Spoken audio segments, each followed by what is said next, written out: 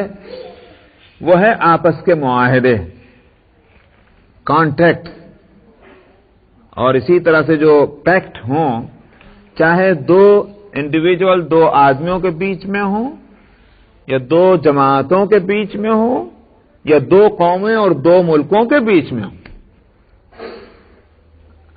حکم ایک ہی رہے گا.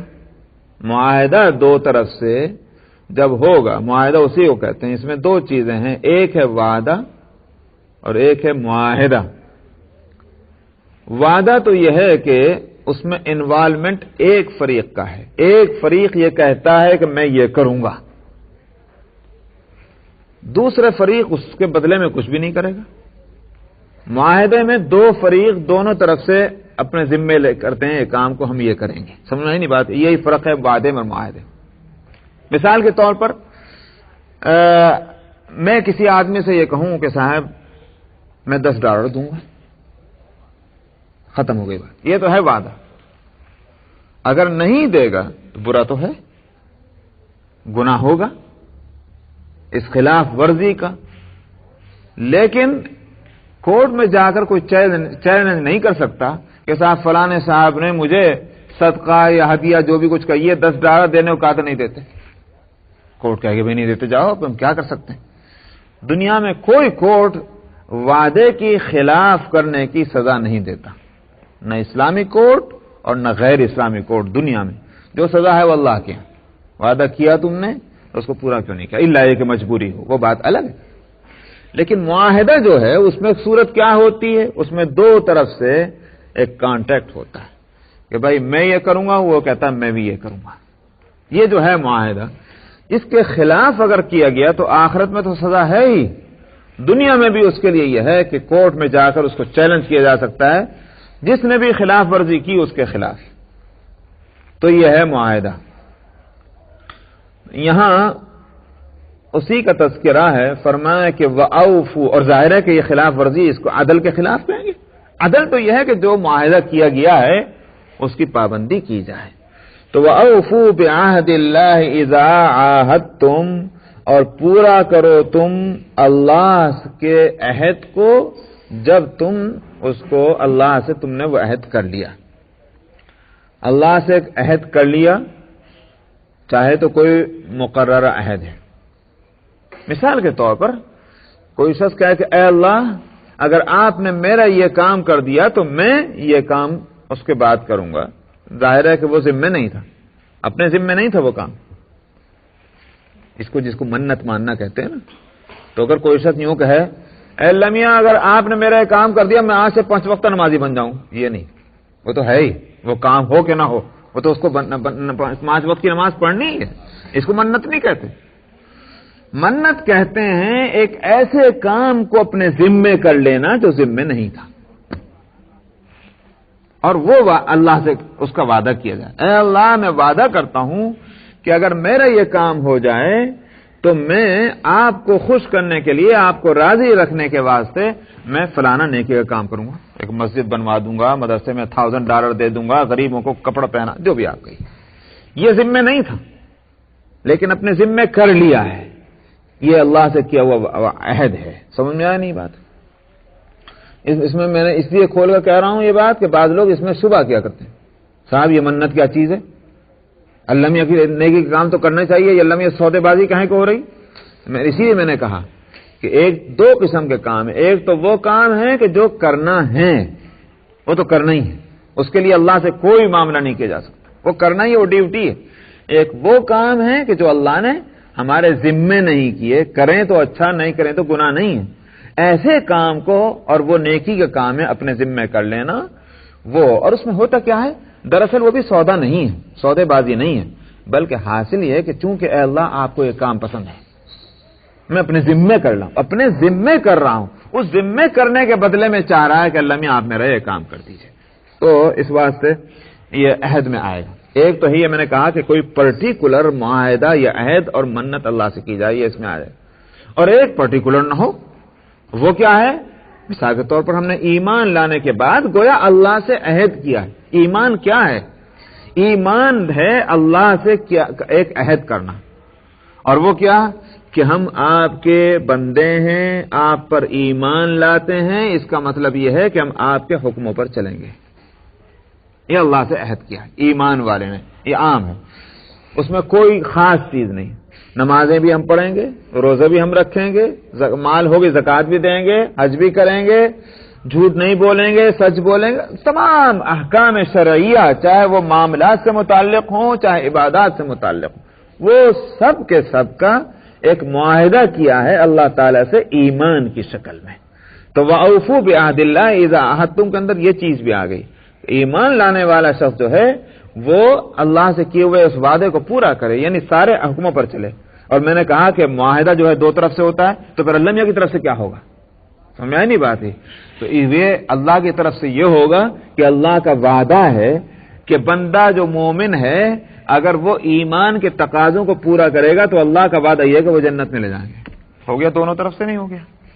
اسی واسطے حدیث میں آتا ہے کہ حضرت معاذ رضی اللہ عنہ راوی ہیں اس حدیث کے کہ حضرت معاذ کنت ردف النبی صلی اللہ علیہ وسلم، میں نبی کریم صلی اللہ علیہ وسلم کے ردیف تھا. ردیف کس کو کہتے ہیں؟ کسی کے پیچھا ہونے کو، اس طرح کے اس سے الگ نہ ہو، اس کو ردیف کہتے ہیں. اسی لیے وہ شعر کی زبان میں قافیہ، اس مصرے کا آخری ورڈ جو ہے وہ تو قافیہ ہے، اور اس سے پہلے والا لفظ جو ہے وہ ہے ردیف، وہ ردیف ہوتا ہے. تو کنت ردف النبی صلی اللہ علیہ وسلم، میں ردیف تھا نبی کریم صلی اللہ علیہ وسلم کے ساتھ. کیا مطلب؟ آپ کے سواری میں شریک تھا. اونٹ کا سوار جو ہے اصل سوار آگے ہوتا ہے اور اس کا ساتھی جو ہے وہ پیچھے ہوتا ہے. اونٹ میں، گھوڑے میں مسئلہ الگ ہوتا ہے. مثلا گھوڑے کے اندر جو ہے اگر دو بیٹھیں تو اصل چرانے والا پیچھے ہوتا ہے اور جو تابع ہوتا ہے وہ آگے ہوتا ہے. سمجھ میں نہیں آئے؟ لیکن اونٹ کے اندر جو تابع ہے وہ پیچھے ہوتا ہے، اصل آگے ہوتا ہے. تو وہ حضرت معاذ رضی اللہ عنہ پیچھے تھے نبی کریم صلی اللہ علیہ وسلم کے ساتھ، اس کو ردیف کہتے ہیں. آپ نے فرمایا یا معاذ، پکارا اے معاذ. انہوں نے کہا لبیک و سعدیک یا رسول اللہ، حاضر ہوں، سعادت سمجھتا ہوں سننے کو یا رسول اللہ. آپ نے پھر فرمایا یا معاذ، پھر لبیک و سعدیک یا رسول اللہ. آپ نے پھر تیسری مرتبہ فرمایا یا معاذ، پھر انہوں نے عرض کیا لبیک و سعدیک. آپ نے فرمایا هل تدری ما حق اللہ علی العبد وما حق العبد علی اللہ، تجھے پتا ہے اللہ کا بندے کے اوپر اور بندے کا اللہ پر کیا حق ہے؟ معاذ نے عرض کیا یا اللہ اس کے رسول کو معلوم. آپ نے فرمایا کہ حق اللہ علی العبد ان لا یشرک به شیئا، اللہ کا بندے پر حق یہ ہے کہ وہ اس پر اس طرح ایمان لائے اور اس کے ساتھ کسی چیز کا شرک نہ کرے، قطعاً شرک نہ کرے. یہ تو ہے اللہ کا حق بندے کے اوپر، اور بندے کا حق اللہ پر یہ ہے کہ پھر ایسے بندے کو جنت میں داخل کر دے. اسی کو کہتے ہیں معاہدہ. یہ دو طرف سے معاہدہ ہے. اب اس کو دیکھا جائے کہ جنت میں بھیجا جانا موقوف ہے، یعنی اس دوسرے فریق کی طرف سے، اس نے دوسرے فریق نے، اللہ سبحانہ و تعالی نے اپنے ذمے جو کام لیا ہے وہ ڈیپینڈ کرتا ہے اس بات پر کہ ہم اپنے کام کو پورا کریں. ہے کہ نہیں بات؟ یہ نہیں ہو سکتا پہلے جنت میں جائیں گے یا ساتھ جائیں گے کہ نیکی بھی ساتھ ہوگی اور جنت میں جانا بھی ساتھ ہوگا، یا نہیں. بلکہ معاملہ یہ ہے کہ پہلے نیکی کرو، پہلے ایمان لاؤ، اس کے تقاضوں کو پورا کرو، پھر اللہ کی طرف سے وہ وعدہ پورا ہوگا کہ جنت میں جاؤ گے. اس لیے اگر ہم نیکی نہیں کر رہے تو اب قصوروار اس خلاف ورزی کے یا اس معاہدے کے توڑنے کا ذمہ دار کون ہوا؟ ہم یا اللہ میاں؟ ظاہر ہم ہوئے. ہاں، اگر یہ ہوتا کہ ہم نے تو سارے کوششیں کر ڈالیں مگر اللہ میاں جنت میں نہیں بھیج رہے، پھر بے شک اللہ کا قصور ہوتا معاذ، مگر وہ تو صورت نہیں ہے۔ تو دنیا میں جو کچھ غلطی ہوتی ہے ظاہر ہے کہ صورت میں وعدے کے نہ صرف یہ کہ اس نے اللہ کے حکم کی خلاف ورزی کی بلکہ اللہ سے کیے ہوئے وعدے کو بھی، معاہدے کو بھی توڑا ہے۔ تو یہ ہے وَأَوْفُوا بِعَهْدِ اللَّهِ إِذَا عَاهَدتُّمْ وَلَا تَنقُضُوا الْأَيْمَانَ بَعْدَ تَوْكِيدِهَا، اور یہ صرف اللہ سے کیے ہوئے وعدے نہیں بلکہ آپس کے جو معاہدات ہیں اور وعدے ہیں ان کو بھی فرمایا ان کو پورا کرو، مت توڑو تم ان وعدوں کو یا ان معاہدوں کو جن کو تم نے پختہ کر لیا ہے، بعد توکیدہا، پکا کر لیا ہے۔ پکا کرنے کی دو صورتیں، قسم کھا لی، یہ بھی پکا کرنا ہے، قسم کھا کر کہتا ہوں میں اللہ کی کہ یہ کام کروں گا، یہ ہے قسم بعد توکیدہا، یا قسم نہیں بھی کھائی، لکھا پڑھی ہو گئی، دو آدمیوں کو گواہ بنا لیا، یہ بھی۔ اور یہ بعد توکیدہا جو ہے یہ اس کو یوں کہ یہ کنڈیشن نہیں ہے کہ اگر بعد توکیدہا نہیں ہے اس کے بغیر ہے تو ٹھیک ہے توڑ دیجئے، قسم نہیں کھائی تو خلاف ورزی کر دیجئے، دو گواہ نہیں بنائی تو خلاف ورزی کر دیجئے۔ بعد توکیدہا جو ہے یہ قید ہے، عربی میں دو قید کے مطلب کنڈیشن، تو عربی میں یعنی یہ کہ جو ٹرمنالوجی ہے شریعت کی اور علوم شرعیہ کی اس میں قیدیں دو طرح کی ہوتی ہیں، ایک قید کہلاتی ہے احترازی اور دوسری کہلاتی واقعی۔ قید احترازی کو تو وہی ہے جس کو انگلش میں کنڈیشن کہتے ہیں، ایک چیز اس کنڈیشن پر ڈیپینڈ کرتی ہے۔ مثال کے طور پر ہم یہ کہیں کہ صاحب اگر آپ آئیں گے تو ہم بھی آئیں گے، اس کو کہتے ہیں اگر سے جو بات کہی گئی ہے یہ قید احترازی ہے۔ کیا مطلب؟ اگر آپ نہیں آئیں گے تو ہم بھی نہیں آئیں گے، ہم یعنی بات۔ ایک قید کہلاتی ہے واقعی، یعنی مطلب یہ قید لگا دی مگر یہ کہ وہ قید ہو یا نہ ہو یہ کام تو ہو نہیں، اس کو قید واقعی کہتے ہیں۔ یہاں بعد توکید یہاں جو ہے ویسی قید ہے، یعنی مطلب یہ ہے کہ چونکہ عام طور پر ایسے معاہدے جو ہیں اور وعدے وہ پکے ہی طور پر کی جاتے ہیں، چلتے پھرتے ہنسی مذاق میں تو ہوا نہیں کرتے، تو قید واقعی ہے۔ وَقَدْ جَعَلْتُمُ اللَّهَ عَلَيْكُمْ كَفِيلًا، اور اللہ کو تم نے اس پر گواہ بھی بنا لیا، وہی ہے قسم کی صورت۔ تو ایسے وعدوں کو پورا کرو، کیوں؟ ان اللہ یعلم ما تفعلون، یہ بات اس لیے فرمائی گئی اللہ جانتے ہیں جو تم کرتے ہو، یعنی ہو سکتا ہے بعض معاہدے بعض وعدے ایسے ہوں کہ کسی اور کو پتہ ہی نہ چلے، انہوں نے کہا چلو چھوٹو، نہیں پتہ چلا ہمارے وعدے کے خلاف ورزی معاہدے کے توڑنے کو پتہ ہی نہیں چلے گا، میاں کسی کو کیا حرج ہے کر لینا، پر میں اللہ کو تو معلوم ہے۔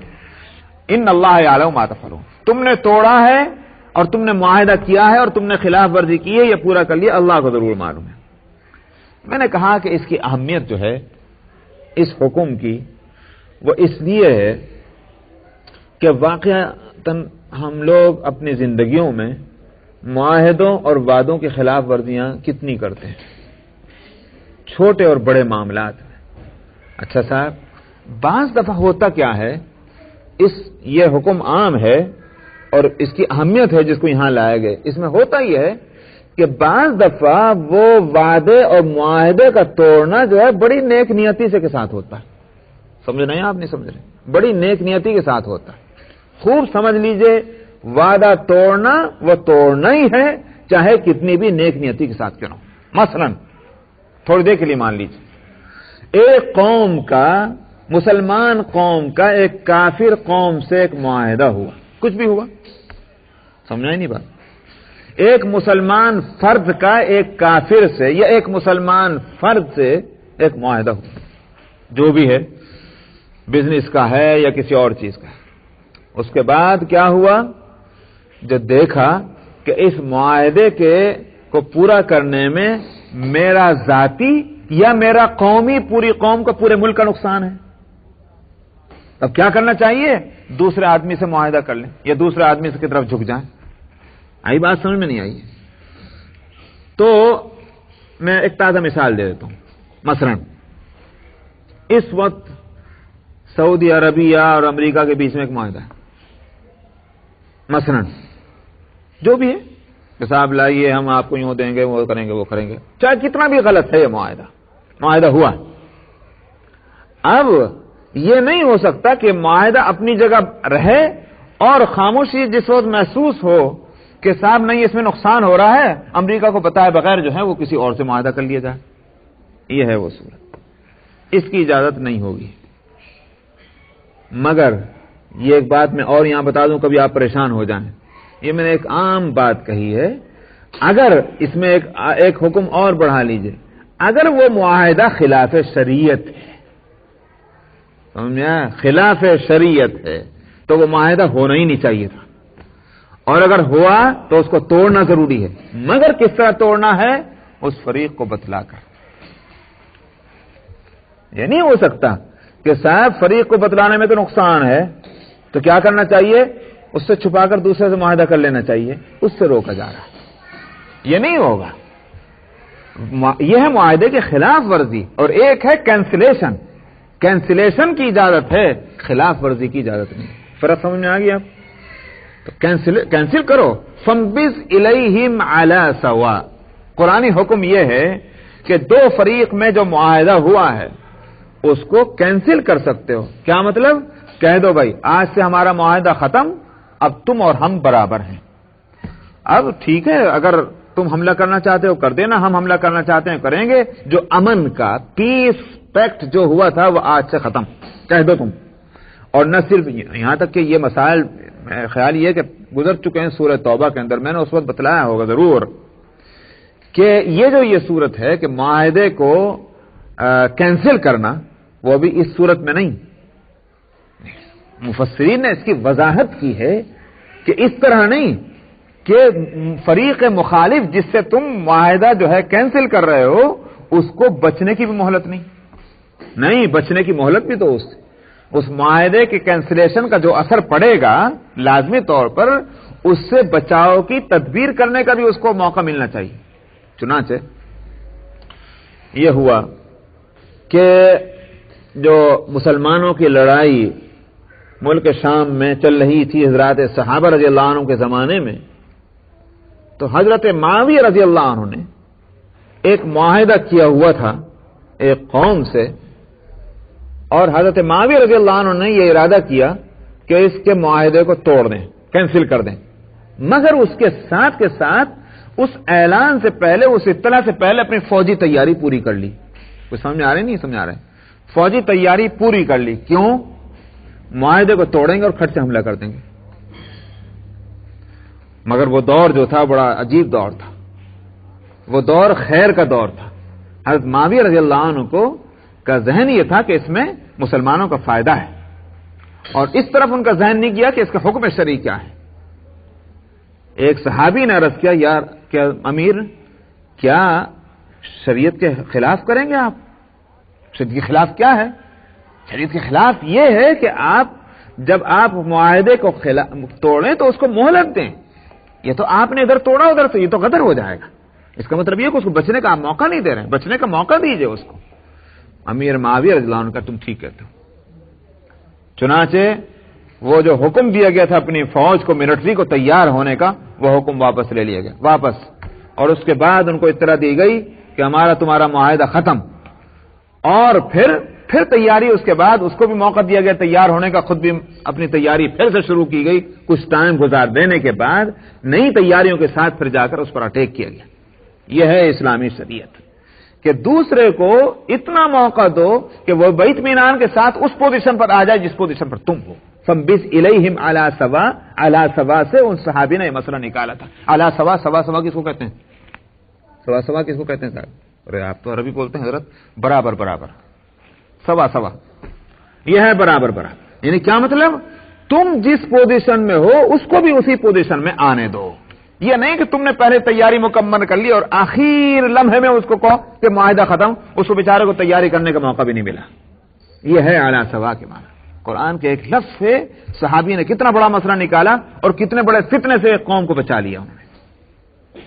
تو یہاں میں نے کہا کہ یہی صورت ہے کہ اب بعض دفعہ جیسے امیر معاویہ رضی اللہ عنہ بڑی نیکی کے جذبے سے کر رہے تھے کام، اور وہ تو بلکہ کینسلیشن کرنے جا رہے تھے. یہاں تو خلاف ورزی ہے. رات دن قوموں میں کیا ہوتا ہے آپ دیکھتے ہیں، ملکوں کے اندر معاہدے ہوتے ہیں اور صاحب وہ اندر خانہ جو ہے وہ اس کے خلاف ورزی ہوتی ہے، اور سمجھتے یہ ہیں کہ چونکہ اس میں ہماری قوم کا فائدہ، ہم بڑا نیکی کا کام کر رہے ہیں، اور قوم بھی کچھ نہیں کہتی، ہاں بہت اچھا کر رہے لیڈر صاحب آپ، اس لیے کہ ہمارا فائدہ اسی میں، اس لیے اس آیت کو یہاں لایا گیا، وَأَوْفُوا بِعَهْدِ اللَّهِ إِذَا عَاهَدتُّمْ وَلَا تَنقُضُوا الْأَيْمَانَ بَعْدَ تَوْكِيدِهَا وَقَدْ جَعَلْتُمُ اللَّهَ عَلَيْكُمْ كَفِيلًا إِنَّ اللَّهَ يَعْلَمُ مَا تَفْعَلُونَ وَلَا تَكُونُوا كَالَّتِي نَقَضَتْ غَزْلَهَا مِن بَعْدِ قُوَّةٍ أَنْكَاثًا، فرمایا تم ایسے نہ ہو جاؤ اس عورت کی طرح کہ جس نے، مثال عجیب ہے قرآن شریف کی، فرمایا کہ جس نے اپنا سوت کاٹا۔ تھانوی رحمۃ اللہ علیہ یہاں لکھتے ہیں کوئی عورت تھی مکے میں، لیکن نہ ہو یا نہ ہو، بہرحال کسی مثال بھی ہو سکتی ہے فرضی، اور یہ بھی ہو سکتا ہے کہ واقعہ رہا ہوگا، کوئی پاگل عورت تھی تو سوت کاٹے، خود ہی محنت کی سوت کاٹنے میں، مشین تو نہیں ہے نا، چرخہ ہے جس پر وہ کاٹن لانا اور اس کو خاص ترتیب کے ساتھ اس کا سوت کاٹنا، سوت کاٹا اس نے بڑی محنت کر کے، اور اس آگے بعد سب سوت تیار ہو گیا، اس کو ریزے ریزے کر رہی بیٹھ کر۔ فرمایا کیسی حماقت کی بات ہے، فرمایا ایسے مت ہو جاؤ، یعنی کیا مطلب کہ تم نے اللہ سے ایک وعدہ کیا یا تم نے کسی قوم سے معاہدہ کیا، یوں کہو کہ تم نے ایک سوت کاٹا ہے، اب تم اس کے ریزہ ریزہ کر رہے ہو، یہ تمہاری حماقت ہوگی۔ وَلَا تَكُونُوا كَالَّتِي نَقَضَتْ غَزْلَهَا مِن بَعْدِ قُوَّةٍ أَنْكَاثًا، نہ ہو جاؤ تم اس عورت کی طرح کہ جس نے اپنے کاٹے ہوئے سوت کو بڑی محنت کے بعد جو کاٹا تھا اس نے ٹکڑے ٹکڑے کر ڈالا۔ تَتَّخِذُونَ أَيْمَانَكُمْ دَخَلًا بَيْنَكُمْ أَن تَكُونَ أُمَّةٌ هِيَ أَرْبَىٰ مِنْ أُمَّةٍ، فرمایا اپنے ان قسموں کو یا اپنے ان وعدوں کو تم ذریعہ نہ بناؤ فساد کا، دخلًا بینکم، اس طرح کہ ایک قوم کا فائدہ ہو جائے گا، ان تکون امۃ ہی اربع من امہ، دو قومیں ہیں، ایک سے معاہدہ ہے، اس کے بعد کیا دیکھا، ارے اس سے معاہدہ کرنے میں فائدہ نہیں ہے، اس سے زیادہ فائدہ ہے، اس کو بیچ میں چھوڑ، اور اس کو اطلاع میں نہیں دی، جا کر اس سے معاہدہ کر لیا، یہ ہے ہی اربع من امہ۔ تو فرمایا کہ اور یہ پھر ضروری نہیں کہ دونوں، وہ ایک مسلمان قوم تھی دوسری کافر قوم تھی، تو کیا ہوا، یہ ہوا کہ صاحب کافر قوم سے معاہدہ کیا گیا تھا، اس معاہدے کو توڑے بغیر، کیونکہ مسلمان کا فائدہ لیا تھا، مسلمان قوم سے معاہدہ کر لیا جائے خاموشی کے ساتھ، اب تو یہ مسلمانوں کا فائدہ ہے۔ فرمایا کہ ایسا بھی نہیں ہو سکتا، اس سے فساد پیدا ہوگا۔ انما یبلوکم اللہ بہ، اس طرح کے معاملات سے اللہ تعالیٰ تمہاری آزمائش کرتے ہیں، دیکھو تم کتنے پکے ہو اور کتنے سچے ہو۔ وَلَيُبَيِّنَنَّ لَكُمْ يَوْمَ الْقِيَامَةِ مَا كُنْتُمْ فِيهِ تَخْتَلِفُونَ، اور باقی یہ کہ اس میں تم نے کتنے اس معاہدے کو خلاف ورزی کی، کتنا پورا کیا، اور اس میں جو بھی تفصیلات ہیں، جہاں تک اس کے تفصیلات کا تعلق ہے، فرمایا تم کو قیامت کے دن اللہ سبحانہ و تعالی تمہیں باخبر کر دیں گے جن معاملات میں تم اختلاف کیا کرتے تھے، یعنی حق اور ناحق کا۔ وَلَوْ شَاءَ اللَّهُ لَجَعَلَكُمْ أُمَّةً وَاحِدَةً وَلَكِنْ يُضِلُّ مَن يَشَاءُ وَيَهْدِي مَن يَشَاءُ، چونکہ اس طرح کی باتوں میں ایک ہی جذبہ، میں نے کہا تھا نیکی کا جذبہ کیا تھا، مسلمان قوم کا فائدہ ہو جائے، اور دوسرے یا کافر قومیں جو ہیں وہ تنگ آ کر کے اسلام قبول کر لیں، ایسا ہو سکتا ہے کسی موقع پر۔ اس کا جواب یہ ہے کہ کافروں کو مجبور نہ کرو، مجبور کر کے اگر تم نے ان کو مسلمان کیا تو اس سے کوئی اللہ کا فائدہ نہیں ہے، اس لیے کہ اللہ سبحانہ و تعالی غلط طریقوں سے اسلام کے پھیلانے کو اگر چاہتے تو اس کے لیے کیا مشکل تھا کہ ساری دنیا کے انسانوں کو اللہ تعالیٰ پیدا ہی کرتے مومن بنا کر، اللہ کے لیے کون سی مشکل بات تھی؟ لیکن اللہ کی مصلحت یہ نہیں ہے، اللہ کی مصلحت یہ ہے کہ بندوں کو اختیار رہے، وہ اختیار استعمال کریں بندے مومن اور کافر بننے کا۔ تم یہ چاہتے ہو کہ غلط راستے استعمال کر کے تم لوگوں کو مجبور کر دو، فرمایا کہ مجبور کرنا اللہ کو پسند نہیں، مجبور کرنا ہوتا تو اللہ میاں خود ہی مجبور کر دیتے، لیکن مجبوری نہیں رکھی تو تم کیوں اس فکر میں پڑتے؟ اس لیے معاہدے کو پورا کرو۔ وَلَوْ شَاءَ اللَّهُ لَجَعَلَكُمْ، اگر اللہ چاہتے تو تم کو ایک ہی امت بنا دیتے، لیکن اللہ تعالیٰ جس کو چاہتے ہیں بے راہ کرتے ہیں اور جس کو چاہتے ہیں ہدایت دیتے ہیں، یعنی ہدایت اور گمراہی کا ایک نظام اللہ کی طرف سے رکھا ہوا ہے دنیا میں۔ وَلَا تُسْأَلُنَّ عَمَّا كُنتُمْ تَعْمَلُونَ، اور تم سے ضرور پوچھا جائے گا تم دنیا میں کیا کیا کرتے تھے۔ وَلَا تَتَّخِذُوا أَيْمَانَكُمْ دَخَلًا بَيْنَكُمْ فَتَزِلَّ قَدَمٌ بَعْدَ ثُبُوتِهَا، ایک عجیب بات ہے، یہاں ہم لوگ سب اس میں مبتلا ہیں، اور وہ یہ ایک اصول بتلا رہے ہیں. فرمایا کہ ایسا مت کرو کہ تمہاری قسمیں یا تمہارے وعدے جو ہیں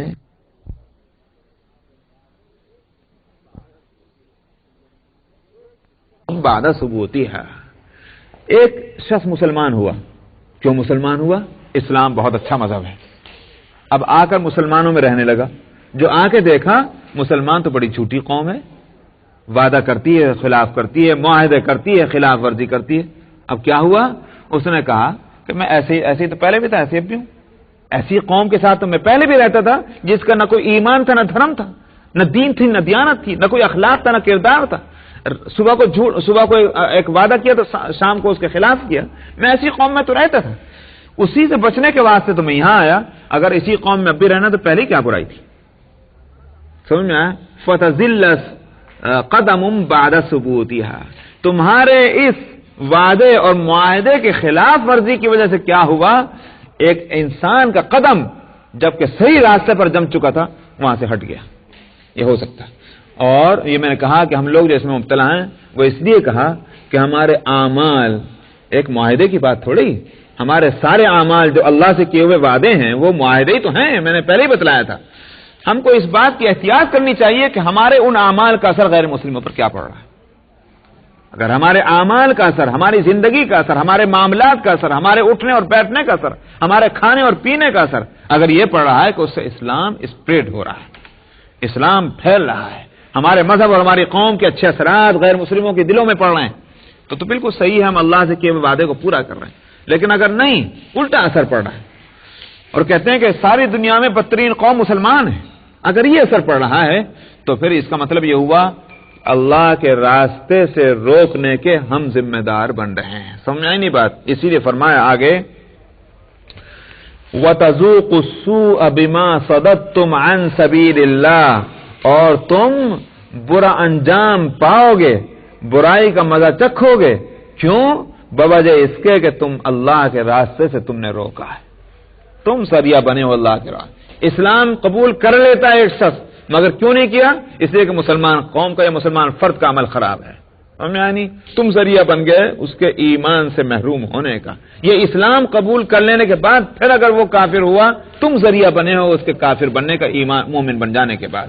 تو اس واسطے اب تمہیں دوہری سزا ملے گی. ایک سزا تو اس خلاف ورزی کرنے کی، اور دوسری سزا اس کی کہ تم ذریعہ بن گئے ہو دوسرے آدمی کے گمراہ ہونے کا. دو سزائیں ہو جاتی. وَلَكُمْ عَذَابٌ عَظِيمٌ. اس لیے فرمایا تمہارے لیے بڑا بھاری عذاب ہے، ایک اپنے غلطی کا اور دوسرے کے گمراہ ہونے کا. وَلَا تَشْتَرُوا بِعَهْدِ اللَّهِ ثَمَنًا قَلِيلًا. معاہدے کی خلاف ورزی میں ہو سکتا ہے فائدہ ہو دنیاوی، اور وہ دنیاوی فائدہ بلینز کا بھی ہو سکتا ہے، ٹریلینز کا بھی ہو سکتا ہے، لیکن اللہ سے جو کیا ہوا وعدہ ہے اس کے مقابلے میں اس کی کوئی قیمت نہیں ہے. اس لیے فرمایا اللہ سے کیے ہوئے وعدے کے بدلے میں تم تھوڑی سی قیمت کو مت خریدو. دنیا کتنی بھی زیادہ ہو، اللہ سے کیے ہوئے وعدے کے مقابلے میں وہ تھوڑی سی اس کے. انما عند اللہ وخیر لکم. کیوں؟ اس لیے کہ جو اللہ کے پاس ہے وہ اچھی کوالٹی کے اعتبار سے وہ اچھی چیز ہے، فائدے کے اعتبار سے وہ اچھی چیز ہے جو اللہ کے پاس ہے. دنیا میں جو بھی چیز ہے نہ تو اس کی کوالٹی وہ جو وہاں ہے، سمجھ میں آیا؟ لذت نہیں، اور نہ وہ اتنی یوزفل اور اتنے فائدہ مند ہے جتنی اللہ کے پاس کی چیز. دنیا میں کوئی بھی چیز ہو، مثلا میں تھوڑی ایک مثال میں دیتا ہوں. کھانا ہے، اعلیٰ درجے کا نفیس کھانا، کیا آپ سمجھتے ہیں کہ یہ فائدہ ہی فائدہ اس کے اندر ہے؟ نہیں، فائدہ کے ساتھ اس میں نقصان بھی ہے. یعنی کبھی کبھی یہ اچھا کھانا جو یوں کہیے کہ نیوٹریشن سے بھرپور جو کھانا ہے ہمارے اندر جو قوت پیدا کرتا ہے، کبھی کبھی اس سے پیٹ میں بھی درد ہونے لگتا. ہوتا نہیں ہوتا؟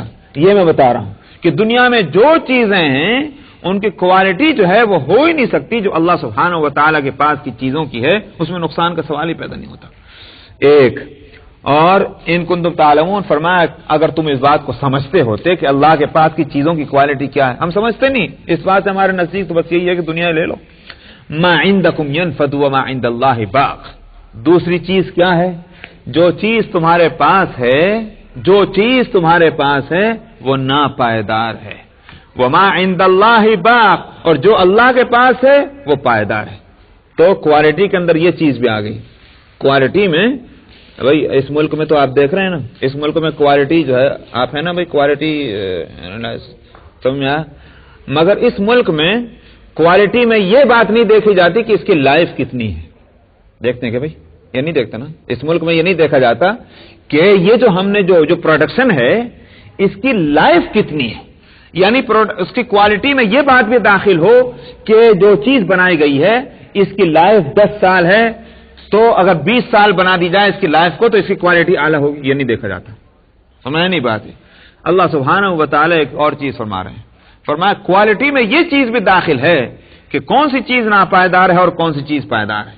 دنیا میں ہر چیز ناپائیدار ہے جس پہ تم ریجھ رہے ہو، اور جو چیز اللہ کے پاس ہے وہ پائیدار ہے۔ اور یہاں کی زندگی ناپائیدار، وہاں کی زندگی پائیدار۔ اگر پائیدار زندگی میں ناپائیدار چیزیں ملیں گی تو کتنی پریشانی ہوگی نہیں؟ تو پائیدار زندگی کے لیے پائیدار چیزوں کی ضرورت ہوگی، وہاں اللہ تعالیٰ وہی چیزیں دیں گے۔ اور میں نے یہاں چیزوں سے مراد یہی نہیں کہ ان کا کھانا اور بنگلہ اور کار اور موٹر اور سائیکل اور شوہر اور بیوی نہیں۔ حضرت محدث دیوبند کے مدرسے کے جو محدث تھے مولانا اصغر حسین صاحب رحمۃ اللہ علیہ، وہ ایک عجیب بات فرماتے تھے ما عندکم، لفظ ما جو ہے، جو جس کا ترجمہ ہے یہ عام ہے، لہذا اس میں ساری چیزیں آئیں گی۔ اس کے اندر ساری چیزیں آنے کیا مطلب؟ تمہاری اپنی زندگی ہی نہیں بلکہ رشتے، ناطے، دوستیاں، صحت، تندرستی، یہ دنیا میں جو کچھ ہے ناپائیدار ہے، اور آخرت میں یہ ساری چیزیں پائیدار ہوں گی۔ کیا مطلب؟ جنت کی نعمتیں تو ہوئیں گی پائیدار، وہ رشتے اور ناطے بھی پائیدار ہوں گے، دوستیاں بھی پائیدار ہوں گی، صحت اور تندرستی بھی پائیدار ہوگی۔ زندگی کی پائیداری کے ساتھ ساتھ وہاں کی ساری نعمتیں پائیدار ہوں۔ میں یہی نہیں کہ برتنے والی چیزیں، بلکہ معاملات میں بھی پائیداری ہوگی، یہ سب اس کے اندر ہے۔ ما عندکم ينفد وما عند اللہ باق۔ اسی واسطے ایک بزرگ کا سے ثابت ہے، غالباً ان کا نام ہے، نہیں یاد آ رہا نام، تو ان کا یہ ہے کہ وہ کہنے لگے کہ میں اس معاملے میں پریشان تھا کہ میں جو میرے پاس چیزیں ہوں، کچھ بھی ہوتا ہے انسان کے پاس، کبھی قیمتی چیز ہوتی ہے تو کبھی بے قیمت چیزیں ہوتی ہیں۔ دنیا میں ہم دیکھتے ہیں کہ ان چیزوں کی حفاظت کے لیے مختلف انتظام ہیں۔ مثلا اگر آپ کے پاس پیسہ ہے، بہت پیسہ، تو کیا کرتے ہیں آپ؟ کہ نہیں بھائی گھر میں خطرہ ہے، چور آئیں گے لے جائیں گے، اور بھی کچھ نہیں تو آگ لگ سکتی ہے، پانی میں آ سکتا ہے، سب کچھ ہو سکتا ہے۔ کیا کرنا چاہیے؟ بینک میں لے جا کر رکھ دو۔ مختلف تدبیر ہیں، کپڑے ہیں تو آپ کہاں رکھتے ہیں، اور جوتے ہیں تو آپ کہاں رکھتے ہیں، اور کھانا ہے تو کہاں رکھتے ہیں۔ ہر چیز کی حفاظت کے مختلف انتظام ہیں۔ بینک میں دیکھیے تو کتنے زبردست لاکرز اس کے اندر ہیں، مگر اس کے باوجود حفاظت کی ساری تدبیروں کے باوجود جب کوئی آفت آنی ہوتی ہے تو بچتا ہے کیا؟ بینک حفاظت کی ساری تدبیروں کے باوجود جب کوئی آفت آنی ہوتی ہے تو بچتا ہے کیا؟ وہ بینک کے لاکرز بھی دھرے رہ جاتے ہیں، وہاں بھی چور گھس جاتے ہیں، آگ لگ جاتی ہے، طوفان آ جاتا ہے کہ نہیں؟ کوئی ذریعہ دنیا میں، کوئی تدبیر حفاظت کی ایسی نہیں ہے کہ جو سالڈ ہو، جس کو کوئی آنچ نہ لگے۔ تو کہتے تھے کہ میں سوچتا تھا کوئی ایسی بھی صورت ہے کہ جو ساری دنیا والے جو تدبیر کرتے ہیں اس میں تو سب میں خطرہ ہے، کوئی ایسی تدبیر مجھے مل جائے جس میں کوئی خطرہ نہ ہو، اور میں اپنی چیزوں اس تدبیر کے ذریعے سے محفوظ کر لوں۔ قرآن شریف کو مطالعہ کرتے کرتے یہ آیت آئی، ما عندکم ينفد وما عند اللہ باق۔ تمہارے پاس جو کچھ ہے وہ فنا ہو جانے والا ہے، اللہ کے پاس جو کچھ ہے وہ باقی رہنے والا ہے۔ کہنے سبحان اللہ، آج مل گئی ہے تدبیر، ایسی تدبیر کہ اس کو کوئی آنچ نہیں، کوئی خطرہ نہیں۔ تو کہنے لگے اس کے بعد سے میں نے کیا کیا؟ اس کے بعد سے میں نے یہ کیا کہ جو چیز مجھے پسند ہوتی میں اللہ کے نام پر اس کو خیرات کر دیتا۔ اب اللہ میاں کے یہاں پہنچ گئی ہے، وہ محفوظ ہو گئی ہے، مجھے اب کوئی خطرہ نہیں ہے، کبھی ضائع نہیں ہو سکتی۔ دنیا میں محفوظ کرتا، کتنی مصیبتیں مجھے اٹھانی پڑتی اس کو محفوظ کرنے کے لیے۔ صاحب لاکر میں رکھیے، اوپر سے کوئی اس کا چوکیدار رکھیے حفاظت کے واسطے، اس کو پھر جو ہے وہ آرم دیجئے، ہتھیار دیجئے، مجھے کتنی مصیبتیں کرنی پڑتی۔ میں کیا کرتا ہوں؟ صدقہ کر دیتا ہوں، اور پہنچ گیا وہاں خزانے میں، اللہ میاں کے محفوظ ہو گئے۔ ما عندکم ينفد وما عند اللہ باق۔ کیسے کیسے لوگ اور کس کس طرح سے مسئلے قرآن سے نکالا کرتے تھے، کتنے سچے لوگ تھے. وَلَنَجْزِيَنَّ الَّذِينَ صَبَرُوا أَجْرَهُمْ بِأَحْسَنِ مَا كَانُوا يَعْمَلُونَ. مگر یہ الفاظ کا پھیر ہے یا یہ کوئی کیریکٹرسٹک کوئی چیز ہے، یہ معاہدوں کو پورا کرنا؟ اس سے ظاہر ہے کہ اس میں بڑے نقصان ہوں گے، نقصان ہو سکتے ہیں لازمی طور پر. اسی بات سے مسئلہ آیا. فرمایا کہ ہم ضرور ان لوگوں کو جو صبر کریں گے، اس نقصان پر کو برداشت کریں گے، جو معاہدے کے قائم رکھنے پر جو نقصان ہوگا، جو اس کو برداشت کریں گے، فرمایا ہم ان کو اس کا بدلہ دیں گے اس سے کہیں درجے بہتر کہ جو دنیا میں وہ کیا کرتے تھے. جو کچھ انہوں نے یہاں محنت کی اس کا پھل ان کو ملے گا انشاءاللہ. تو اس واسطے وہاں کی نعمتوں کی سے جن کو امید ہے ان کو چاہیے کہ وہ یہاں معاہدوں کو وہ پورا کریں. بس یہاں تک رکھیے کچھ سمجھ.